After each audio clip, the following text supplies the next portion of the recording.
Zdravo ljudi, dobrodošli u novi klip na kanalu Petar HD. Danas ću vam pokazati kako da igrate Minecraft Pocket Edition sa vašim drugom. Za početak morate imati Minecraft Pocket Edition i vaš drug mora biti sa vama. Idete prvo u podešavanja. Bežična veza i mreže, to idete još. Povezivanje i pristupna tačka.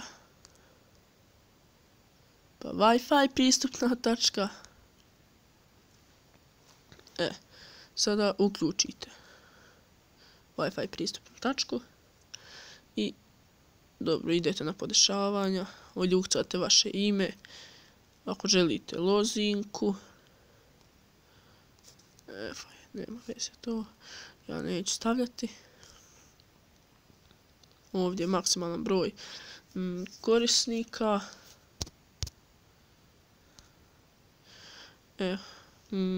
ovdje koliko da držite Wi-Fi pristupnu tačku ili Wi-Fi mrežu uključeno, ovo uvijek, ovdje da se isključi automatski ako je 5 minuta neaktivno, odnosno niko na nju nije povezan, a ovdje 10 minuta, ja ću staviti 5 minuta.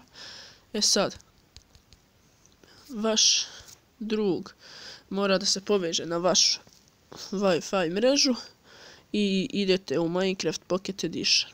I sad uđete u neki svijet i vašem drugu će se na listi svjetova pokazati vaš svijet. I sad uđe u to i konektuje se.